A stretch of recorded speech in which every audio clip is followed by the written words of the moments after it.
Okay, my friends, I'm going to make my claims and then I'm going to support them. They're finding lava doing things it should not do. Enormous glowing dome-shaped bubbles of lava inflating like balloons. And they have no explanation for that other than, well, they have no explanation for it.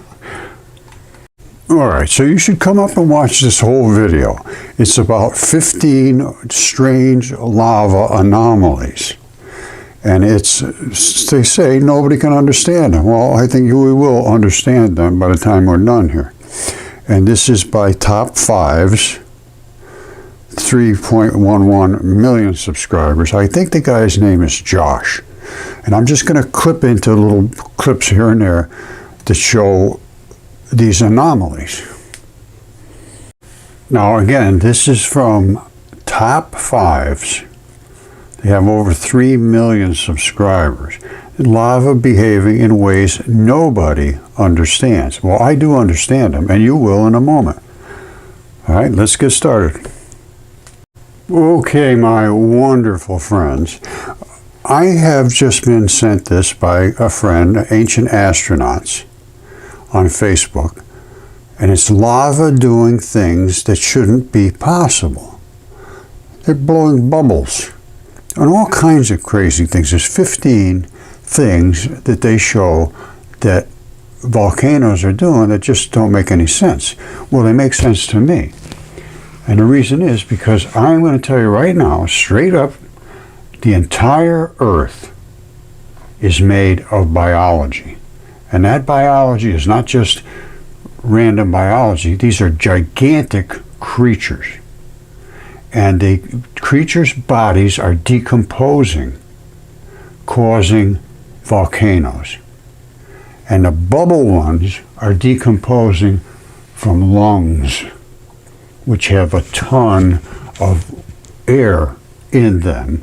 When the creature died and was encapsulated, the air was still within the lungs, and now it's boiling out and coming out in bubbles. There's other places that are giving off chemistry that they can't account for, but the chemistry in the body is extremely varied. So let's just get started. Now they say they're inflating from the surface.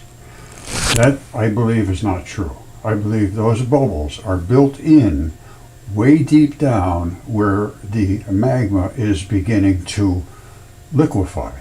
And what is liquefying and what is magma made of, basically? I'm going to tell you right now, it's made out of bodies of creatures. And the ones that have the bubbles in them are basically the lungs. You see this? They were worried about Yellowstone exploding. So they say the bubbles accumulating in a volcanic system can increase pressure and may help trigger eruptions. However, in Yellowstone, researchers found that the bubbles are rising, then escaping through the porous cap, thus releasing the pressure and lowering the risk of an eruption. Now, this is breathing magma cap inside Yellowstone supervolcano, keeps the lid on and so forth. They just did a ground-penetrating radar study of what's underneath Yellowstone, and I will show you exactly what it is. All right, remember this.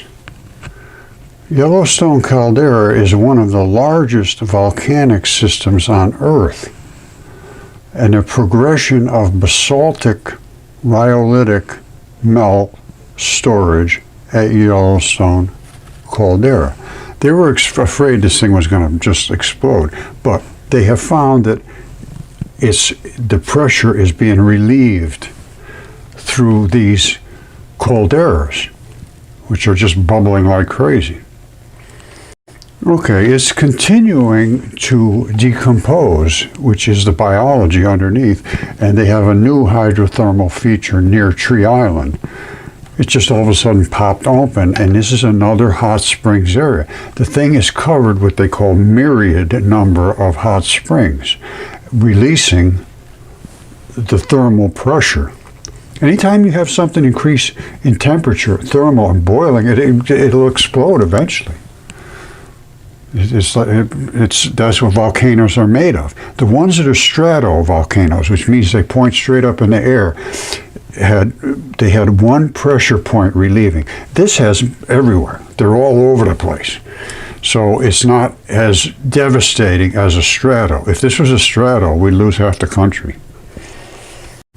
All right, they call this a grand prismatic spring. And in Yellowstone, it's with all these pools all over the place. And they're all bubbling up, and there's new ones forming now. And that's why they were so concerned as to whether this would explode. But now they have sort of decided it probably won't explode because there's so many of these release points. There's another one. You can see it goes down inside there. There's a tube going down in there. And this is steaming Morning Glory Pool, Upper Geyser Basin, but they're all over. And some of them you can walk around next to them. Like, see these? People are walking around right next to these boiling pools. And this, my friends, is a Z-smoking gun. All right, I'm just going to lay it flat out. This is the organ system of some gigantic creature. They have lungs, they have the heart, they have the throat that comes up, they have the little features that surround the throat, and then above that you have your eyes, the mouth, the ears. Those are all vents. And Yellowstone is one gigantic creature. Okay, here's what you want to remember. There's two little flares coming up here at the end of your throat, just as it comes up into your head. And we can see all of these features at Yellowstone. All right, this is what we're looking at Yellowstone, is the two lungs, the heart, which splits. It has an upper and a lower part of the heart, and they actually split. And it's right here. That's the rhyolithic. This is the basalt melt. And then they come together as it comes into the throat. And then you have the little flares at the top going up into your head. And then at the head, you have holes, which are in your nose, in your mouth, and in your eyes, your ears. Those are all the places where this stuff is giving off the gases. All right, this is what they did for their ground penetrating radar. They found the two lungs, which are basalt. Now, why is it basalt? Why isn't it all the same stuff? Basalt is made from extremely fibrous collagens, because that's what your lungs do all day long until you die. They keep doing this and this and this. There's got to be a lot of rubbery stuff in there called collagen. Where it meets your throat, goes into a whole different type of tissue, which is more rigid. And then, of course, you got your heart, which is sitting right in this area. And then these little flares up here is where your neck is. And then up in here, these hot springs are where it's given off. It's allowed to escape through the eyeballs, through the mouth, through the nose, through your ears. All that's what's going on there. And this is very deep and very huge. It says it's one of the biggest volcanic systems on Earth. And they were worried about it because new ones are popping up in here, giving off more gases. So they were worried about it, and that's why they did this study. All right, they were very concerned about Yellowstone exploding. So they did a bunch of ground penetrating radar and studies and so forth. They found a hidden magma cap discovered at Yellowstone National Park. The magma cap is critical for preventing eruptions at Yellowstone. Why? Why would that be critical? Now listen very carefully to this. This is ABC News. This goes back about a year or so.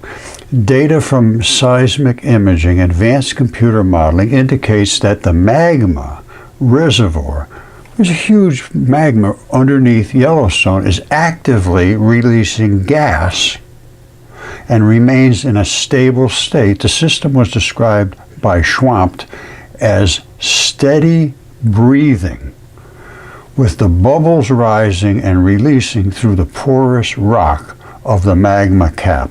The magma cap has enough holes in it so that the release of gases and pressure goes up through there instead of being capped so solid that it cannot release, and then you get an explosion. This, they say there will be no explosion, they're hoping.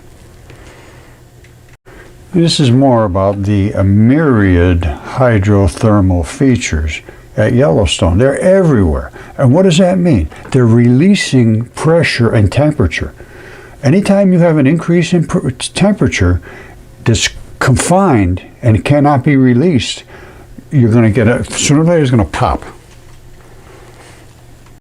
Okay, my friends, as I have shown you, Yellowstone is just absolutely stunningly large body which is decomposing, and I think it's going to be decomposing more and more rapidly, just as the ice is melting because of global warming. Global warming warms the earth too. You take the chill off of biology and it just rots. When it rots, it gives off gases. And it expands, and when it expands, it turns into, there's a lot of molecular electronic interaction, pushing and crushing. It's literally crushing until you have spontaneous combustion. Or in this case, it allows the gases to escape because of all of these extra little places. It can evaporate away. Apparently, that's what they're saying. So global warming is not just about the air here and there. It's about causing the refrigerator to turn lower and lower and lower, or up and up and up, however you want to look at it. But the temperature down here used to be, let's say, 35 degrees, whatever it was. And now it's all of a sudden it's 36, 37, 38. You're going to get more and more boiling. You're going to get more and more volcanism and earthquakes. Things are going to shift. This is biology. I'm sorry. That's just the way it is. And this has been talked about, not just by me, but in the ancient texts, it's talked about fairly regularly. About the earth being made of corpses or a corpse or whatever. But I can tell you what, that's a corpse, and that puppy is not small. These are the depth in kilometers. 40 down here. It's stunningly large. And that's what the ancient texts say. Not my words, I'm just a messenger. All right, I love you all. I'd like to have some comments on what this means to you. If you watched it, and I would hope you would draw an opinion. And what would that opinion do? It would lead to some. It should lead somewhere. If it's just blip and that's it, well, I guess that's it. And that's okay. I'm not saying you have to have an earth-shaking moment, but I would think it would be. This is not nothing. And it's not meant to be anything negative. It's meant to just understand our place in the universe. And that's I hear that over and over and over. Oh, we just want to understand our place in the universe. Well, I'm going to tell you the truth. The ancient texts are what you want to read. Mythology was not just fake stuff to scare the kids. And I do believe Jesus Christ came back here to save what was left of anything that was good of humanity. And it appears that he may have had some good influence. I mean, because there's a bunch of people that are very, very bad people, and they're never going to change. So this is not my place to talk about this.